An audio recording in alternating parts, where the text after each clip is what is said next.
My parents are about to ring the opening bell at the New York Stock Exchange. They are listing Sanctuary, the encryption company they stole from me, for an IPO valuation of $4 billion. They think they are the kings of the tech world. But they don't know that 3 years ago, I buried a line of code deep in the kernel, a dead man's switch that requires a manual cryptographic handshake every 365 days. If the handshake isn't received, the system doesn't just shut down, it eats itself. Today is day 365. My phone is ringing. It's my father. I'm not going to answer. I'm too busy shorting the stock. If you asked Wired magazine, my parents, Richard and Sylvia Sterling, are visionaries. They are the power couple of privacy, the geniuses who saw a world drowning in data leaks and threw it a lifeline called Sanctuary. If you asked me, they are two people who still type with their index fingers and think the cloud is actual weather. My name is Leo. I am 21 years old. And 4 years ago, I wrote the source code for Sanctuary in a bedroom that smelled like stale pizza and solder fumes. I wasn't trying to get rich. I was 17, socially awkward, and obsessed with cryptography. I wanted to build a vault that no government, no hacker, and no corporation could crack. I used a polymorphic encryption engine, something I called the Hydra key. It was brilliant. It was unbreakable. My parents were failed venture capitalists. They had spent the last decade chasing trends, crypto in 2017, NFTs in 2020, and losing my grandparents' inheritance in the process. They were desperate. They were drowning in debt. Then they saw what I was building. It started subtly. My dad would come into my room, bringing me soda, asking questions. So, Leo, this keeps everything safe? Even bank details? Even medical records? Everything, Dad, I'd say, not looking up from my screens. It shuffles the encryption key every 10 seconds. It's mathematically impossible to brute force. I saw the dollar signs light up in his eyes. Over the next 6 months, they groomed me. They told me that the tech world was a shark tank. They said that if I tried to launch this myself, big companies like Google or Apple would steal it, or crush me with lawsuits. You're a minor, Leo, my mom said, stroking my hair like I was a toddler. You can't sign contracts. You can't negotiate. Let us handle the business. We'll set up a trust. We'll protect you. You just focus on the code. I believed them. They were my parents. They were supposed to protect me. On my 18th birthday, they presented me with a stack of documents. It's just a formality, my dad said, uncapping a Mont Blanc pen. This transfers the intellectual property rights to Sterling Technologies LLC. We're the managing partners, and you're the principal beneficiary. It's for tax reasons, Leo. If we don't do this, the IRS will take half your money before you even make it. I hesitated. The legalese was dense. Should I get a lawyer to look at this? A lawyer? My mom laughed, a sharp, brittle sound. Leo, honey, we're your family. A lawyer will just charge you $500 an hour to tell you we love you. Just sign it. Do you want to be a billionaire or not? I signed. I signed away the patent. I signed away the copyright. I signed away the source code. The ink wasn't even dry before the dynamic changed. 2 weeks later, I came home from a coding marathon at a friend's house to find my key didn't work. I knocked. My dad opened the door. He wasn't smiling. He was wearing a new suit. Leo, he said, blocking the doorway. We need to talk.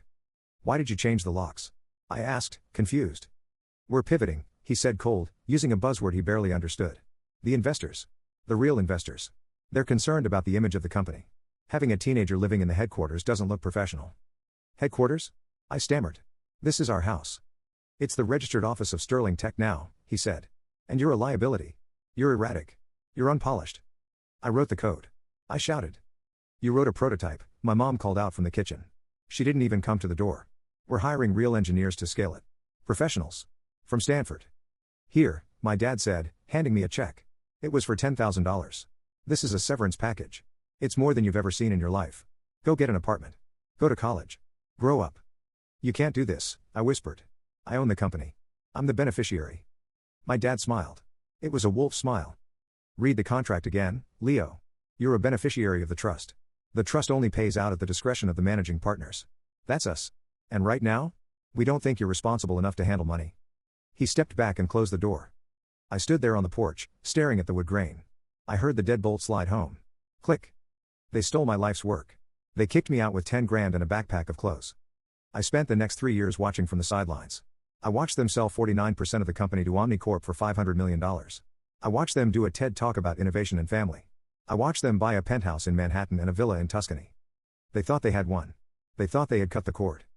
But they forgot one thing. When I wrote the kernel, the very deepest layer of the Sanctuary code, I was paranoid. I didn't trust hackers. I didn't trust the government.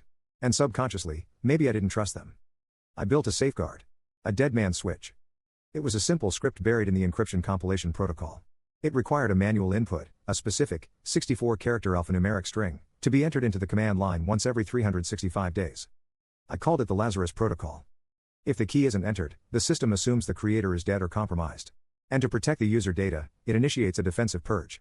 It doesn't just delete the data, it re-encrypts the entire database with a random key that it never saves. It turns the data into digital noise. Irrecoverable. Total destruction. For the last 3 years, on the anniversary of the launch, I've logged in through a backdoor they never found and updated the key. I kept the engine running. I let them get rich. I let them build the valuation. I let them climb higher and higher. Because the higher you climb, the harder you fall. Today is the IPO. They are listing the company publicly. The valuation is set at $4 billion. Wall Street is drooling. And today is day 365. I'm sitting in my studio apartment in Queens. I have 3 monitors set up. On the left, the live feed of CNBC showing my parents standing on the balcony of the NYSE, holding gavels, looking like royalty. On the right, my brokerage account, where I have leveraged every penny I own, plus loans I took from shady places, into put options. I am betting everything that the stock will crash. In the center monitor is a command line terminal. It is blinking green. System status, critical Lazarus Protocol pending. Greater than time remaining, 0:59. My phone rings. Caller ID, Dad. He must be seeing the first error logs. The engineers at Omnicorp must be panicking. They're seeing a countdown they can't stop. I look at the phone. I look at the TV. My dad is smiling for the cameras, but I can see his hand shaking. He checks his phone. He looks terrified. I pick up my coffee. I take a sip. Let it ring, I whisper. My phone stopped ringing. Then it started again immediately. This time, the caller ID said Mom. I didn't decline it. I just flipped the phone face down on my desk, right next to a half-eaten bagel and a stack of overdue utility bills. For the last 3 years, while Richard and Sylvia Sterling were being photographed at the Met Gala and interviewed by the Wall Street Journal, I was living in a basement apartment in Queens that shook every time the Ant train went by. That $10,000 severance check? It lasted 4 months in New York City. After that, I scraped by. I worked the help desk at a mid-tier IT firm, resetting passwords for people who couldn't remember their mother's maiden name. I fixed printers. I ate instant ramen. And every night, I came home, logged into a secure VPN, and watched them. I watched Sanctuary grow. It was painful. It was like watching someone raise your kidnapped child. They scaled it fast. With Omnicore's money, they hired hundreds of developers. They built a slick user interface. They added biometric login features. They secured government contracts. But here was the dirty little secret they kept from the shareholders. None of those Stanford engineers dared to touch the core. My Hydra key kernel, the engine that actually did the encryption, was a black box. It was written in a custom syntax I developed myself, a bastardized mix of C++ and assembly that shifted its own structure every time it compiled. It was terrifyingly complex. The new engineers looked at it, realized that touching one line could collapse the entire architecture, and decided to just build around it. They treated my code like a radioactive power source. Plug into it, draw energy from it, but for God's sake, don't open the casing. That arrogance was their fatal flaw. Because they were afraid to audit the core, they never found the Lazarus Protocol. I looked at the center monitor. System status, unstable encryption keys rotating. Greater than time remaining, 0:45. 45 minutes. On the left monitor, the television volume was low, but I could hear the CNBC anchor's excited chatter. And there they are. Richard and Sylvia Sterling, the founders of Sanctuary, about to ring the opening bell. This is the most anticipated tech IPO since Facebook. Analysts are predicting the stock, ticker symbol SANK, to open at $40 and possibly hit $70 by noon. My dad was beaming. He waved to the traders on the floor. He looked like he owned the world. My mom was clapping, wearing a white dress that probably cost more than my entire year's rent. Clang. Clang. Clang. The bell rang. Confetti rained down. The trading floor erupted in cheers. On my right monitor, the stock ticker flashed green. SANK, $42.00 SANK, $45.50 SANK, $48.20. The line went vertical. In seconds, the company was worth $4 billion. My parents' stake was worth nearly $2 billion. My stomach churned. Not from nerves, but from the sheer injustice of it. They were celebrating a lie. They were selling a vault that was 45 minutes away from turning into a furnace. I turned back to my brokerage account. I had spent 3 years saving every spare dollar. I had taken out personal loans. I had maxed out 4 credit cards. I had about $80,000 in liquid capital, my entire life's worth. And I had dumped every cent of it into put options with a strike price of $20, expiring tomorrow. For those who don't speak finance, I was betting that the stock would crash. Hard. If Sanctuary stayed above $20, I would lose everything. I would be bankrupt. I would be homeless. But if it dropped? If it crashed to zero? I would make millions. My phone buzzed again. A text message this time. From Dad. Leo. Pick up the phone. The dashboard at HQ is flashing red. It says key renewal required.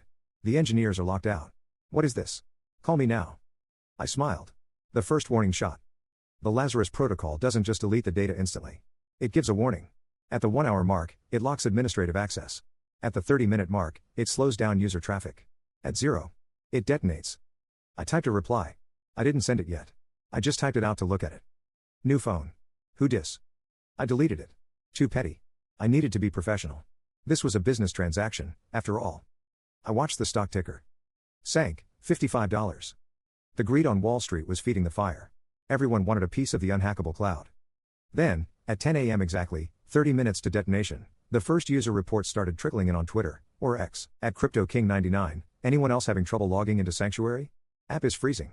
At TechJourno, hearing rumors of a latency spike at Sanctuary servers on IPO day. Growing pains? On the TV screen, my parents were now off the balcony. They were on the floor of the exchange, being interviewed by Jim Cramer. Richard, Sylvia. Cramer shouted. Congratulations. The stock is to the moon. How does it feel to secure the world's data? My dad laughed, but I saw his eyes darting to the side, where an aide was frantically waving a tablet at him. It feels great, Jim, my dad said, sweating slightly under the studio lights. We built this for the people. Security is our #1 priority. The aide whispered something in my mom's ear. Her smile faltered. She grabbed my dad's arm.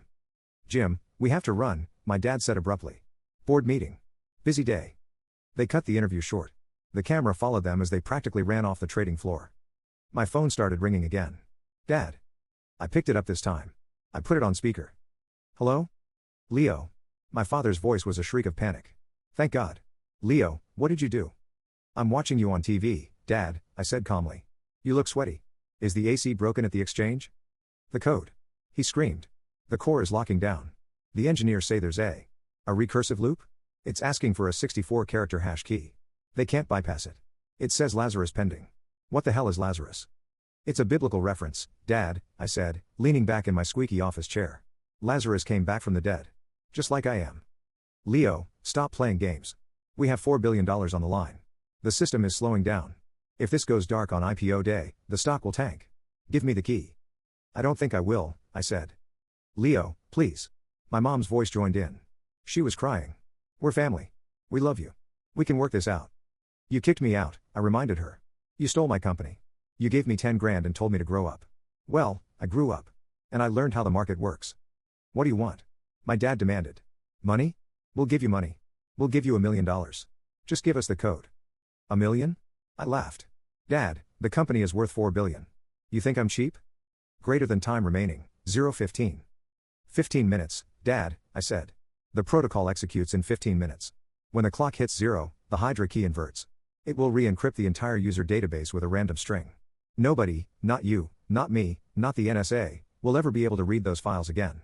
Sanctuary will become a digital graveyard. You're bluffing, he whispered. You wouldn't destroy your own creation. You destroyed it 3 years ago when you put your name on it, I said. Leo, wait. Don't hang up. Name your price. Anything. I looked at the stock ticker. Sank, $52.50. It was starting to dip slightly as the rumors of the outage spread. My price? I asked. I want to hear you say it. Say what? Say that you didn't write the code. Say that you stole it from your son. Say it to the board. Say it to the press. We can't. My mom wailed. That's fraud. We'd go to prison. Then I guess you better hope your Stanford engineers are smarter than me, I said. Tick-tock. I hung up. I turned off my phone. I looked at the center monitor. Greater than time remaining, 0:09 and 59 seconds. 10 minutes. I switched tabs on my brokerage account. I looked at the sell button on my put options. Not yet. The panic hadn't set in yet. I needed the crash. I took a bite of my bagel. It was stale. On the TV, the news banner changed from sank source to breaking. Users report global outage at Sanctuary. The stock ticked down. Sank, $48.00 sank, $45. The sell-off was starting. The smart money was getting out. But my parents? They were trapped in a limousine somewhere between Wall Street and their headquarters, watching their empire dissolve 1 second at a time. I sat back and watched the countdown. The last 5 minutes felt longer than the 3 years I had spent in exile. I sat in my chair, staring at the center monitor. The terminal text was blinking rhythmically, like a heartbeat. System status, critical Hydra kernel, unstable time remaining, 0:05. On the left monitor, CNBC had stopped interviewing exuberant traders. The screen was now split 3 ways. One box showed the falling stock price of Sank. Another showed a reporter standing outside the Sanctuary headquarters in Silicon Valley, where employees were visibly running around in the lobby. The third box showed the system status page of the Sanctuary website. It was displaying a 503 service unavailable error. The anchor's voice was rising in pitch. We are hearing reports that the outage is total. Users in Europe, Asia, and the Americas are unable to access their vaults. This isn't just a latency issue, this looks like a complete server-side lockout. My phone buzzed again. My dad. Then my mom. Then an unknown number, probably Omnicore's legal team or their CTO. I ignored them all. I looked at the stock ticker. Sank, $38.50. It had broken the IPO opening price. The panic selling had begun. The algorithms were sniffing blood in the water. Time remaining, 0:01. 1 minute. I took a deep breath. This was it. The moment I destroyed my legacy to save my dignity. I thought about the code. The Hydra key. It was a beautiful piece of architecture. It worked by salting the encryption with a time-based variable. Every 365 days, it needed a handshake to reset the variable. Without it, the variable became null. And when you multiply encryption by null, you get chaos. Time remaining, 0 hours and 10 seconds greater than 9. Greater than 8. Greater than 7. I imagined my father in the limo, screaming at a phone that couldn't save him. I imagined the Stanford engineers staring at their screens as the code they were too scared to touch suddenly woke up and chose violence. 3. Greater than 2. Greater than 1. Executing Lazarus Protocol. The text on the terminal stopped blinking. It turned solid red. Re-encrypting database. Greater than Sector 1, purged. Greater than Sector 2, purged. Greater than Sector 3, purged. It was happening. Millions of terabytes of data, photos, contracts, medical records, bank details, were being rewritten instantly. The data wasn't being deleted, that would be too easy to fix with a backup restoration. No, the data was being scrambled. The Lazarus Protocol overwrote the existing files with random noise, then encrypted that noise with a key that was mathematically impossible to generate. Even if they restored from a backup, the Lazarus worm was embedded in the backup too. As soon as they booted the backup server, it would check the date, see it was past the deadline, and eat the backup. It was a digital wildfire. And it was unquenchable. On the TV, the reporter outside HQ pressed a hand to her earpiece. Jim, we are getting word from inside. It's a catastrophe. Sources say the data is unreadable. It's looking like a massive corruption event. They are pulling the plugs on the servers physically to stop the spread. Too late. You can't unplug math. The stock ticker reacted instantly. It didn't just drop, it fell off a cliff. Sank, $25.00 sank, $19.00 sank, $12.50. Trading halted. The anchor shouted. Circuit breaker triggered. Sank has plummeted 70% in 10 minutes. I looked at my brokerage account. The value of my put options, bets that the stock would go below $20, had exploded. My account balance flickered. $80,000, greater than $4,500,000. $4.5 million. In 10 minutes. I didn't celebrate. I didn't cheer. I just felt a cold, hard satisfaction settling in my chest. I clicked sell to close on my positions. I wasn't greedy. I didn't need to wait for it to hit zero. I took the profit while the market was frozen in terror. Order executed. The money was real. I was a millionaire. And Sanctuary was dead. My phone rang again.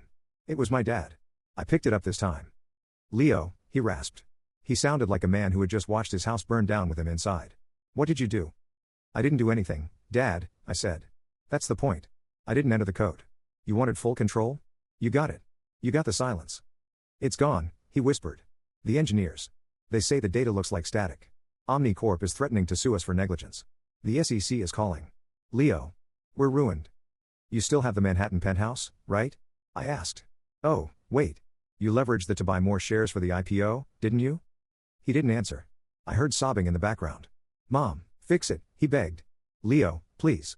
There has to be a reverse switch. A master key. I'll give you half. I'll give you everything. Just bring the data back. I can't, I said. That's how encryption works, Dad. It's a one-way street. Once the entropy sets in, you can't unscramble the egg. You monster, he hissed. You ungrateful, spiteful little. I'm the monster?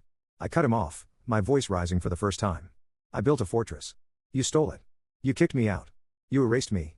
I just let nature take its course. If you had kept me, if you had treated me like a son instead of a resource, I would have updated the key this morning while eating my cereal. But you didn't. We're coming over, he said. The desperation had turned into a threat. We're coming to Queens. We're going to beat the code out of you if we have to. Come on over, I said. But you might want to check the news first. I think you have bigger problems than me. I hung up. I turned back to the TV. The Omnicorp CEO was on the phone with CNBC Now. We were defrauded, the CEO's voice boomed over the airwaves. Richard and Sylvia Sterling represented that they own the proprietary technology. It appears they did not understand the technology they sold us. We are initiating immediate litigation against Sterling Technologies and the founders personally for fraud and gross negligence. Sank, trading resumed. Sank, $6. My parents weren't billionaires anymore. They were defendants. I stood up and stretched. My back popped. I walked to the window of my basement apartment. I looked out at the grime of the street level. People were walking by, staring at their phones, probably reading about the biggest tech crash in history. I had money now. I could leave. I could go anywhere. But I wasn't leaving. Not yet. My dad said they were coming over. And for the first time in 3 years, I wanted to see them. I wanted them to stand in my crappy apartment, amidst the pizza boxes and the hum of my servers, and realize that the most expensive thing in the room wasn't the computer. It was me. I checked the time. Assuming traffic, they'd be here in 45 minutes. I sat back down. I opened a terminal. I typed a new command. Greater than system, export logs to SEC_whistleblower_portal. I had destroyed the company. Now, it was time to destroy the people. My apartment in Queens was a converted storage space in the basement of a pre-war building. It had one window at sidewalk level, bars on the glass, and a door that stuck if you didn't lift the handle just right. It was a far cry from the glass-walled headquarters of Sanctuary in Palo Alto, but right now, it was the safest place on earth. 40 minutes after I hung up the phone, a black town car screeched to a halt outside my window. I saw the tires mount the curb. I heard the heavy footsteps thudding down the concrete stairs. Then, the pounding on the door. It wasn't a knock, it was an assault. Leo. Open this door. Now. I finished my coffee. I stood up, smoothed out my t-shirt, and unlocked the deadbolt. The door flew open. Richard Sterling, the man who had just lost $4 billion in 2 hours, stood there. His tie was undone, his expensive suit was rumpled, and his face was a mottled shade of crimson. Behind him, Sylvia looked like a porcelain doll that had been dropped on concrete, shattered, pale, and holding herself together by sheer tension. My dad didn't say hello. He shoved past me into the apartment, his eyes scanning the room wildly until they landed on the server rack humming in the corner. Is that it? He shouted, pointing at the blinking lights. Is that the control? Turn it off. Reverse the command. It's not a VCR, Dad, I said, leaning against the doorframe. You can't just rewind it. The servers here are just mirroring the status. The actual destruction happened on your servers. The ones you pay Omnicorp to host. He spun around, grabbing me by the shoulders. His grip was painful. You listen to me, you little sociopath. We have lawyers. We have fixers. If you don't fix this right now, I will bury you. I will make sure you never touch a computer again. I looked at his hands on my shoulders. Then I looked at his eyes. You're hurting me, I said calmly. I'll do worse than hurt you. He roared, shaking me. You'll what? I interrupted, my voice dropping an octave. You'll sue me? With what money? Your stock is worthless. Your assets are frozen. You'll be lucky if you can afford a public defender by tomorrow morning. He froze. The reality of the situation pierced through his rage. He let go of me and stumbled back, hitting the edge of my desk. Leo, my mom stepped forward, trying the soft approach. It was the same tone she used when she convinced me to sign the rights away 3 years ago. Honey, please. We made mistakes. We know that. But this is nuclear. You've destroyed everything. Not just us, the investors, the employees. Innocent people. The employees? I asked. You mean the Stanford grads you hired to replace me? The ones who were too arrogant to audit the code? They'll find other jobs. They have degrees. I have a GED because you kicked me out before I could finish high school. We were trying to teach you a lesson. She cried. About the real world. Lesson learned, I said. In the real world, if you build a house on a foundation you don't own, eventually the landlord comes to collect rent. Today was rent day. My dad was staring at the center monitor, where the terminal was still displaying the logs of the destruction. Sector 9, purged. Greater than integrity check, failed. Greater than database status, corrupted. Is there really no key? He whispered. No backdoor? You always leave a backdoor, Leo. You're paranoid. I am paranoid, I agreed. That's why the Lazarus Protocol didn't just scramble the data. It deleted the encryption keys. The math required to reverse engineer those files would take a supercomputer about 10,000 years. It's gone, Dad. It's dust. He sank into my squeaky office chair, putting his head in his hands. Omnicorp is going to kill us. They invested $500 million. They'll sue us for fraud. They absolutely will, I said. Because you sold them a product you claimed to understand, but you didn't. You claimed to own the IP, but you didn't, not really. You owned a shell. I walked over to my computer. I minimized the destruction log and opened a web browser. It was displaying the SEC whistleblower portal. And just to make sure they have all the ammunition they need, I said, pointing at the screen, I just uploaded the original source code logs to the SEC. Specifically, the timestamp showing that I wrote the kernel before the trust was established, and the emails where you admitted to investors that you optimized the code when you actually hadn't touched it. My dad looked up. His face went gray. You sent them the logs? I did, I said. See, shorting the stock made me rich. But reporting your securities fraud? That keeps me free. I'm the whistleblower now. I'm the victim who tried to stop the negligent CEO from crashing the market. You traitor, my mom hissed. We gave you life. And you tried to starve me, I said. Now, get out of my apartment. Or what? My dad sneered, standing up, trying to muster one last ounce of bravado. You'll call the police? No, I said. I nodded toward the barred window. Outside, lights were flashing. Not police lights. Media lights. A news van had pulled up. Then another. Reporters were gathering on the sidewalk. They had tracked the town car. They smelled blood. The press is here, I said. If you leave now, you might make the evening news. If you stay, I'll invite them down for a tour and show them exactly how the geniuses behind Sanctuary live. My dad looked at the window. He looked at me. The fight drained out of him, leaving only a hollow, terrified shell of a man. This isn't over, Leo, he muttered. Yes, it is, I said. You just haven't read the end credits yet. He grabbed my mom's arm. They walked to the door. Before he left, my dad turned back. You think you're smart, he said. But you just burned down the only thing you ever created. You have nothing. I have $4.5 million, I said. And I have the source code in my head. I can build it again. You? You can't build anything. He slammed the door. I watched through the bars of the window as they walked up the stairs to the sidewalk. The moment they stepped out, the flashbulbs erupted. I saw microphones shoved in their faces. I saw my dad shove a cameraman. I saw them dive into the town car and speed away, chased by the paparazzi. I sat down in the chair my dad had just vacated. It was still warm. I looked at the terminal. Greater than process complete. Greater than system halted. Sanctuary was officially dead. The stock was currently trading at $3.50. It would be delisted by the end of the week. Omni Corp would announce a write-down. The lawsuits would start tomorrow. My parents were heading toward bankruptcy and prison. But my dad was right about one thing. I had burned down my creation. Sanctuary was my baby, and I had euthanized it. I felt a pang of sadness, but it was fleeting. Because I knew something they didn't. Encryption is just math. Code is just logic. I opened a new terminal window. I cracked my knuckles. I wasn't done. The Lazarus Protocol destroyed the data, yes. But it also cleared the board. The market now had a massive void. There was a demand for a secure, unhackable cloud platform, and no supply. I typed a new command. Greater than project_Phoenix. I was going to rebuild it. But this time, I wasn't going to use a trust fund. I wasn't going to use venture capital. I was going to use my own cash. And when the bankruptcy court auctioned off the intellectual property of Sterling Technologies to pay off the creditors, I was going to be the only bidder who knew how to turn the lights back on. I picked up the phone. I dialed a number I had found online weeks ago. A shark of a lawyer who specialized in distressed asset acquisitions. Law offices of Spector and Ross, a voice answered. Hi, I said. My name is Leo Sterling. I'd like to retain your firm to represent me in the upcoming bankruptcy of Sterling Technologies. I plan to buy the company. The company that just imploded? The lawyer asked, sounding skeptical. Why would you want that? Because, I said, smiling at the blinking cursor. It's a fixer-upper.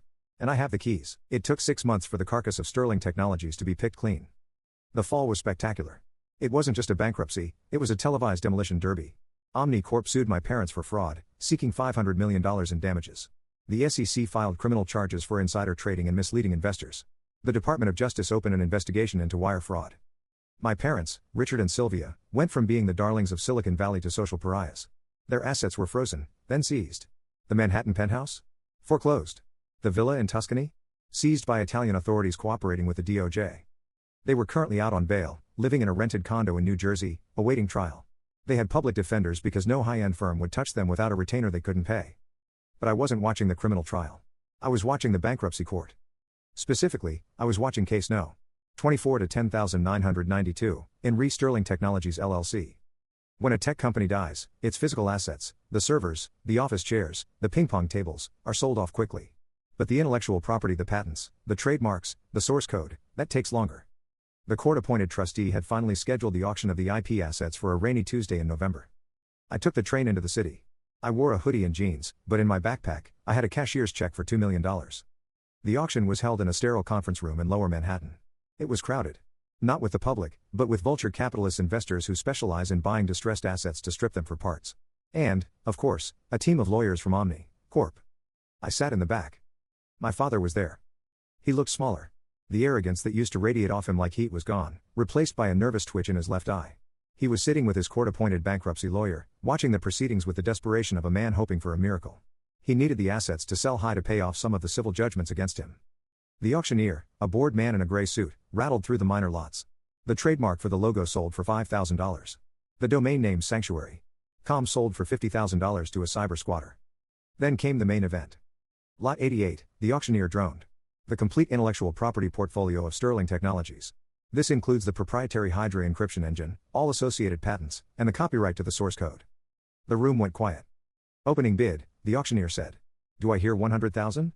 A lawyer from Omni Corp raised his paddle. 100,000. Omni Corp didn't want the code. They thought the code was broken/toxic. They wanted the patent so they could sue other companies for using similar encryption methods. They were buying a weapon, not a product. I have 100,000, the auctioneer said. Do I hear two? 200, a vulture capitalist in the front row said. 500,000, Omni Corp countered aggressively. My father looked hopeful. If the bidding went high enough, maybe it would chip away at his debt mountain. 500,000 going once. I raised my hand. I didn't have a paddle. I just held up my finger. $1 million, I said. Heads turned. The room shifted.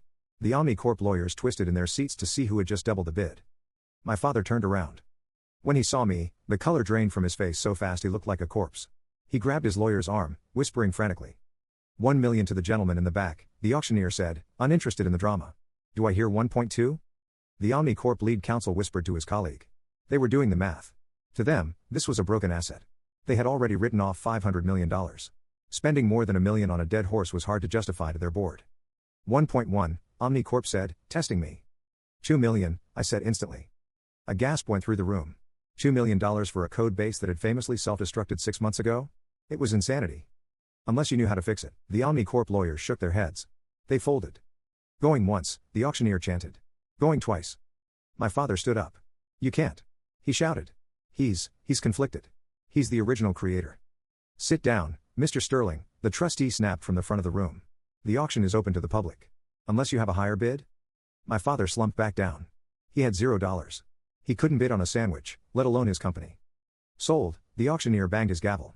For $2 million. To the bidder in the back. I walked to the front table. I pulled the cashier's check from my backpack. It was drawn from the account where I had stashed my short-selling profits. I signed the papers. The trustee handed me a flash drive containing the cryptographic keys to the IP repository. I owned Sanctuary again. And I had bought it for 0.05% of its IPO valuation. As the room cleared out, my father blocked my path to the exit. He looked like a cornered rat, scared, but dangerous. You planned this, he hissed. From the start. You crashed the stock so you could buy it back cheap. I didn't crash the stock, Dad, I said, putting the flash drive in my pocket. Gravity did. I just built the parachute. It's worthless. He spat. The code is garbage. The data is gone. You spent $2 million on nothing. The data is gone, I agreed. But the reputation of the code? That's interesting. See, the world knows that Sanctuary failed because the administration, you, failed to maintain it. But they also know that the encryption itself? It worked perfectly. It was so secure that even the creators couldn't break it. I stepped closer to him. I'm not bringing back the old Sanctuary, Dad. That name is poisoned. I'm launching Phoenix. And the marketing pitch is simple, the encryption's so strong, it survived a corporate meltdown. You're going to get rich again, he whispered, the realization horrifying him. Yes, I said. And you're going to prison. Omni Corp is suing you for the $500 million they lost. But since I just bought the IP, technically, I own the patents they wanted. So now, they have to negotiate with me if they want to salvage any of their tech stack. Help us, he begged, his anger suddenly collapsing into pathetic begging. Leo, please. The legal fees. We're living in a dump. Just a little. A consultancy fee? Anything? I looked at him. I remembered the $10,000 check he threw at me when he kicked me out. I reached into my pocket. I pulled out a $20 bill. I tucked it into the breast pocket of his cheap, polyester suit. Here, I said. Go get some lunch. On the company. I walked out of the conference room and into the rain. I had the code, I had the capital. And I had a meeting with the Omni Corp executives in an hour. They didn't know it yet, but they were about to hire me as their new chief security officer to fix the mess my parents made. The dead man switch hadn't just killed the company. It had cleared the field. And now, it was time to build. An hour later, I walked into the lobby of Omni Corp Tower. 3 years ago, my parents had walked into this same building to sell 49% of my company for $500 million. They had worn Italian suits and eager smiles. I wore a hoodie, jeans, and sneakers that were slightly damp from the rain. I didn't have an appointment, but I didn't need one. I walked up to the reception desk. Leo Sterling, I said. To see Marcus Thorne. The receptionist looked at her screen. Her eyes went wide. Mr. Sterling. The CEO is in a board meeting, but. Tell him I have the keys to the castle, I said. He'll know what it means. 2 minutes later, I was in a private elevator ascending to the 50th floor. The boardroom was tense. Marcus Thorne, the CEO of Omni Corp, looked like he hadn't slept in a week. Around the table sat his legal counsel and his chief technology officer. You have some nerve showing up here, Thorne said, not offering me a seat. Your family cost this company $500 million. We are currently drafting a lawsuit against you for corporate sabotage. I threw my backpack on the mahogany table. It landed with a heavy thud. You can sue me, I said, pulling out a chair and sitting down. But discovery will be a nightmare. You'll have to explain to your shareholders why you bought a tech company without auditing the source code. You'll have to admit you didn't know the IP was held in a trust you didn't control. It'll make you look incompetent, Marcus. Thorne's jaw tightened. We will destroy you in court. Maybe, I shrugged. But while we're in court for the next 5 years, what happens to your cloud infrastructure? You integrated Sanctuary into everything. Your email service, your payment gateway, your health app. It's all running on the Hydra engine. I leaned forward. And as of 45 minutes ago, I own the Hydra engine. I own the patents. I own the copyright. Which means, as of right now, OmniCorp is infringing on my intellectual property. I could send a cease and desist order today that would force you to shut down all your services. The general counsel whispered something to Thorne. Thorne turned pale. What do you want? Thorne asked, his voice tight. I don't want a job, I said. I don't want a salary. I want a partnership. I slid a flash drive across the table. On this drive is the patch for the Lazarus Protocol. It resets the clock. It stabilizes the kernel. It won't bring the old user data back, that's gone forever, but it will stop your entire ecosystem from crashing again. It allows you to reboot. Thorne looked at the drive like it was a loaded gun. And the price? I'm launching a new company, I said. Phoenix Systems. I want OmniCorp to be my first client. You will pay a licensing fee of $50 million a year for the use of the Hydra engine. And you will issue a public statement clearing me of any wrongdoing, stating that the crash was due to legacy mismanagement by the previous owners. 50 million? The CTO scoffed. We could rewrite the code ourselves for 10. Go ahead, I challenged him. You tried for 3 years and couldn't figure out how the encryption rotation worked. Do you really want to roll the dice on a rewrite while your stock is tanking? Or do you want the problem fixed today? Thorne stared at me. He hated me. I represented the chaos that had humiliated him. But he was a businessman. He knew the math. Done, Thorne said. One more thing, I added. My parents. They're claiming they have a defense fund. They're saying OmniCorp might settle the civil suit. We will never settle, Thorne snarled. We are going to pursue Richard and Sylvia Sterling until they are living in a cardboard box. We are cooperating fully with the DOJ. Good, I said, standing up. Then we have a deal. The next week was a blur of contracts and press releases. Phoenix Systems launched to a media frenzy. The narrative was perfect. The prodigal son returns to fix the mess his greedy parents created. The tech world loves a redemption arc, especially when it comes with a genius IQ. I hired back 20 of the junior engineers my parents had fired, the ones who actually wanted to learn the code, not just exploit it. We set up shop in a loft in Brooklyn. No glass walls. No marble floors. Just code. But while I was building, my parents were drowning. The OmniCorp deal was the final nail in their coffin. Without the hope of a settlement or a corporate bailout, their defense crumbled. Their lawyers realized there was no money coming. I watched the pretrial hearings on TV in my new office. My father looked gaunt. He had aged 10 years and 6 months. The arrogance was gone, replaced by the twitchy paranoia of a man who knows the walls are closing in. Then, I got the summons. I wasn't being sued. I was being subpoenaed. United States v. Richard Sterling. Witness subpoena. The prosecution wanted me to testify. They wanted the son to take the stand against the father. I called my lawyer. Do I have to do this? You're the star witness, Leo, he said. You're the only one who can prove intent.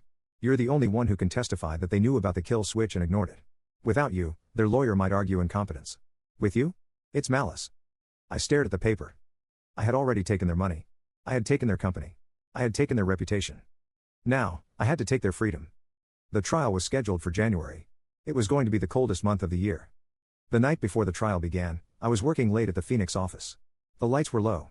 The hum of the servers was comforting, a sound I now controlled completely. My security guard buzzed me.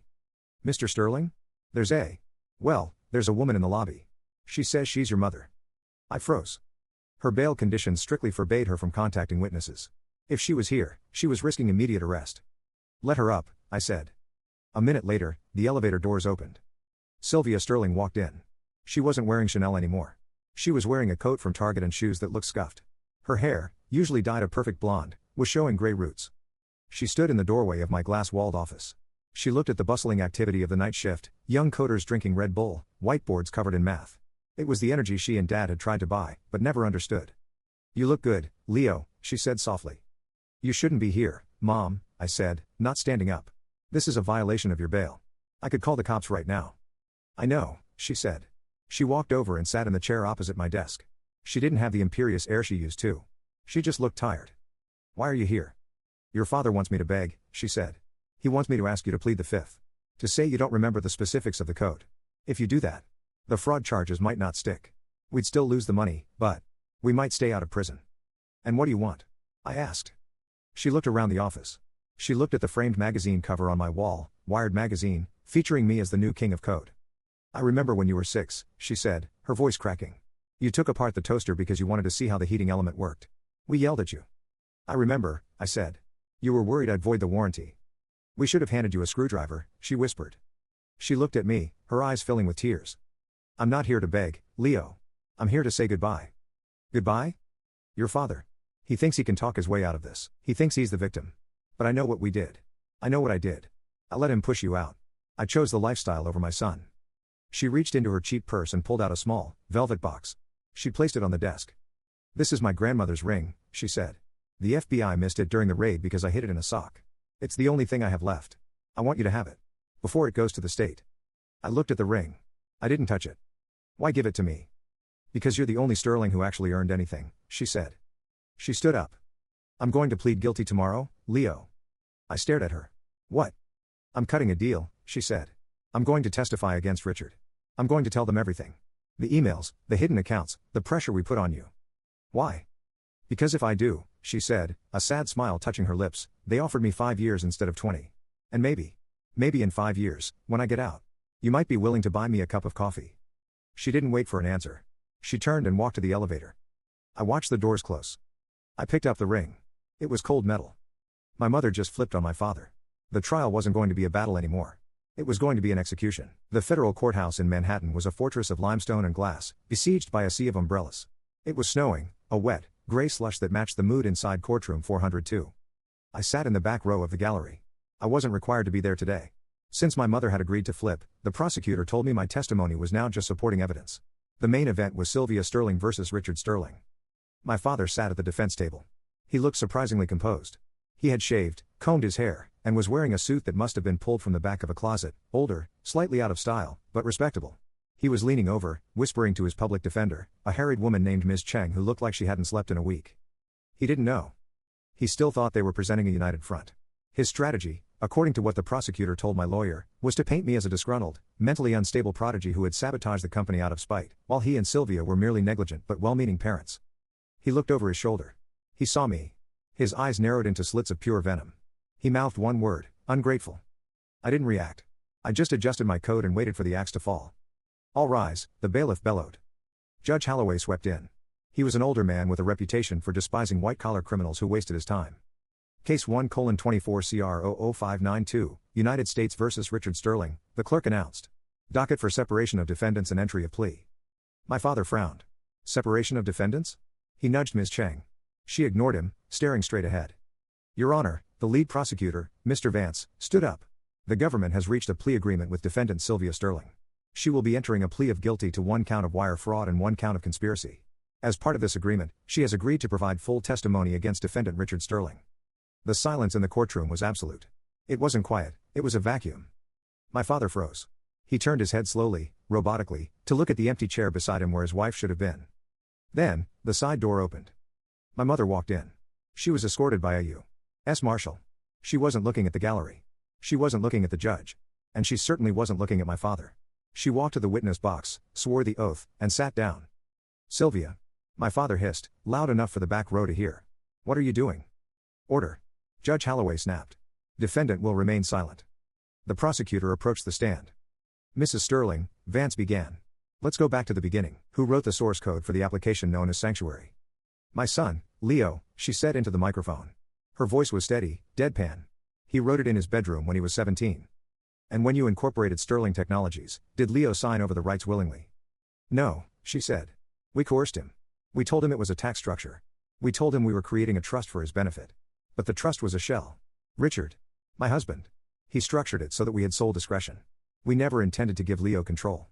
Liar. My father shot out of his chair. He slammed his fists on the table. She's lying. Richard screamed, his face turning a violent shade of purple. She planned it. It was her idea. She said the kid was too weird to be the face of the company. She wanted the money for the villa. Sit down, Mr. Sterling. The judge banged his gavel. Marshals, restrain him. 2 marshals stepped forward, forcing my father back into his seat. He was panting, his chest heaving. Mrs. Sterling, the prosecutor continued, unfazed.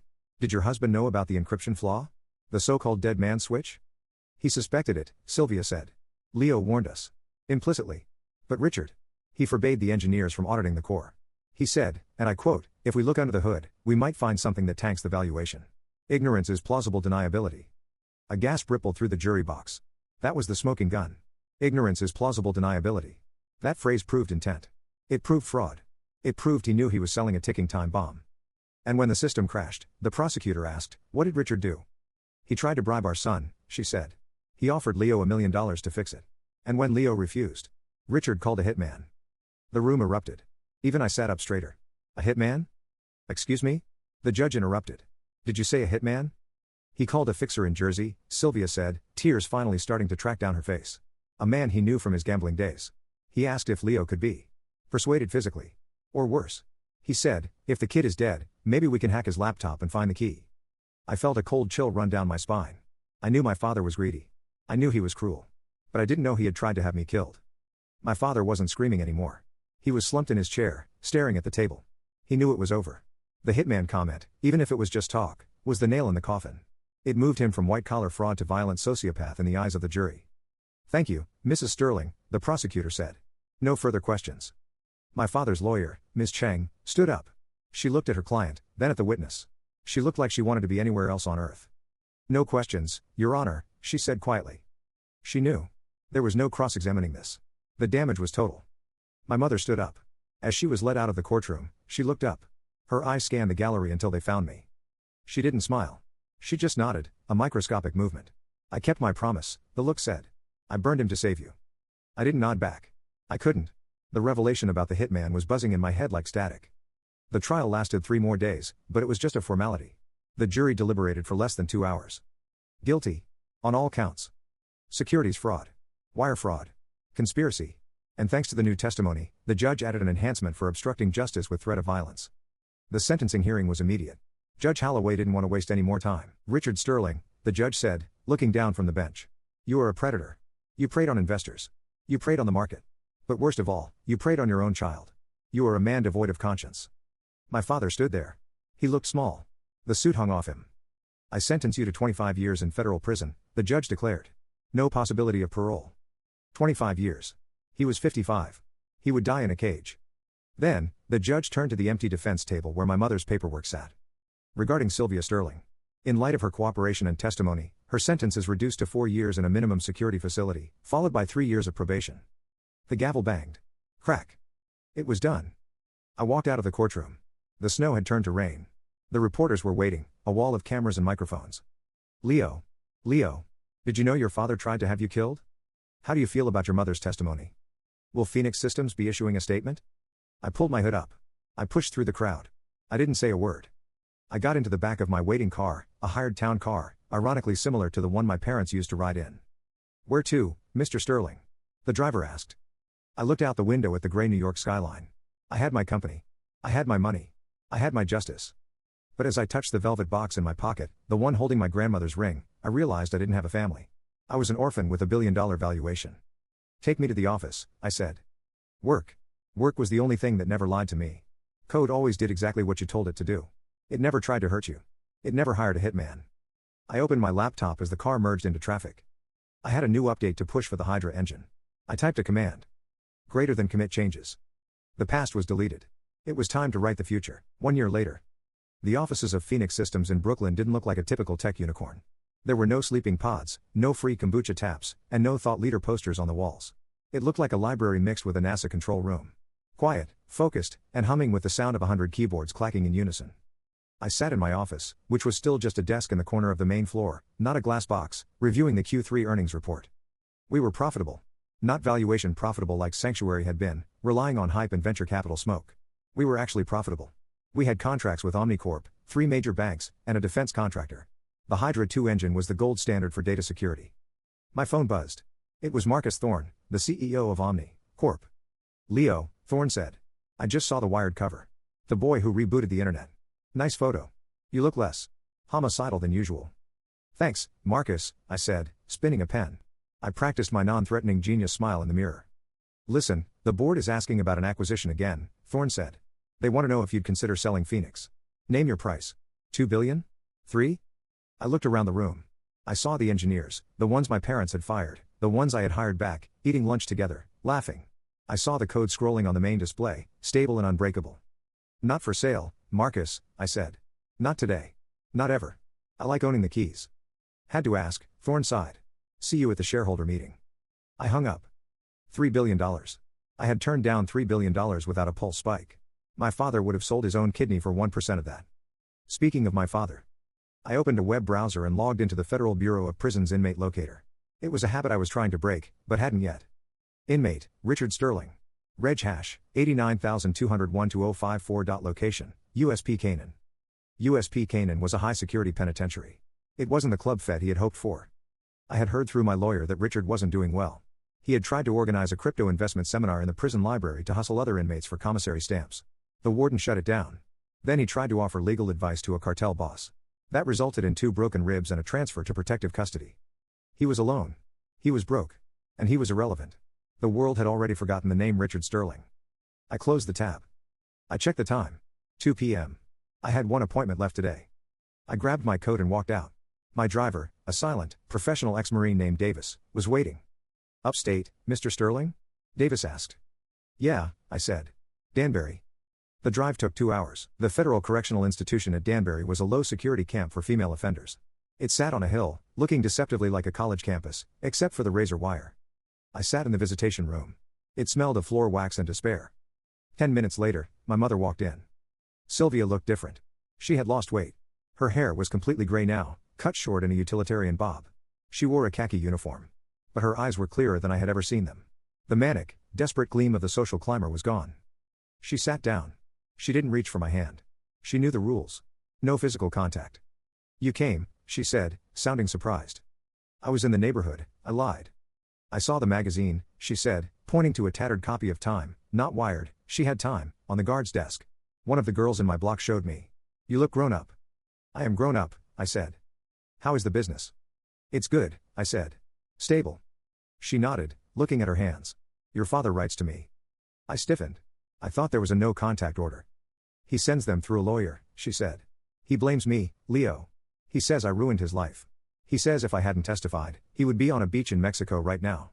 He's delusional, I said. He would be in a deeper hole. I know, she whispered. I don't write back. We sat in silence for a moment. The air hummed with the things we couldn't say.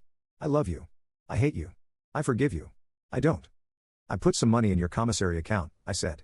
Enough for whatever you need in here. Coffee. Stamps. She looked up, her eyes wet. You didn't have to do that. I know. Leo, she said, leaning forward. When I get out. In 3 years. Don't, I stopped her. Let's just get through the 3 years first. I wasn't ready to promise her a relationship. I wasn't ready to have Sunday dinners. But I had moved past the need to see her suffer. She was paying her debt. That was enough. Okay, she nodded. Okay. Time's up, the guard barked. She stood up. She looked at me one last time, a mixture of pride and regret on her face. Then she turned and walked back through the heavy steel door. I walked out into the sunlight. The air was crisp. I got back into the car. Back to the city, sir? Davis asked. I thought about the empty penthouse I had bought in Manhattan, the one my parents used to own, which I had purchased from the bank just to strip it down to the studs. I thought about the office. No, I said. Take me to the airport. Going somewhere? San Francisco, I said. There's a kid out there. 17 years old. Writes code in his basement. He just posted a white paper on quantum encryption that's brilliant, but he doesn't know how to copyright it. You going to buy him out? Davis asked. No, I smiled, pulling out my laptop. I'm going to hire a lawyer for him. And then I'm going to offer him a mentorship. I looked at the screen, at the blinking cursor of a new project. My parents had tried to eat their young. They failed. I was going to do the opposite. I was going to feed the next generation. Because the only way to truly beat a legacy of greed is to build a legacy of generosity. The Lazarus Protocol was finished. The dead were buried. It was time to live.